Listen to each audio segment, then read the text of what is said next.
তোমরা কি জানো দক্ষিণ কোরিয়ার ছোট্ট এক শহরের সাধারণ ছেলেটি কিভাবে হয়ে উঠলেন বিশ্বের কোটি মানুষের আইকন? আজ আমরা জানবো বিটিএস এর গোল্ডেন মাকনায় জাংকুকের জিরো থেকে হিরো হয়ে ওঠার গল্প। জাংকুক জন্মগ্রহণ করেন 1997 সালের 1 সেপ্টেম্বর বুসানে। শৈশবে লাজুক স্বভাবের হলেও গানের প্রতি তার ছিল অসীম ভালোবাসা।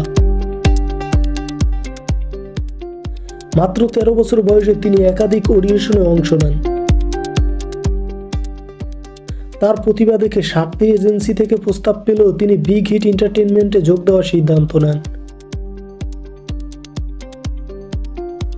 প্রথম দিকে তার আত্মবিশ্বাস কম ছিল, কিন্তু কঠোর পরিশ্রমের মাধ্যমে তিনি গান, নাচ এবং পারফরম্যান্সে নিজেকে উন্নত করেন।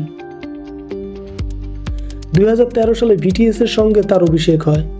শুরুর চ্যালেঞ্জ সত্ত্বেও জাংকুক এবং তার দল কখনো হাল ছাড়েননি।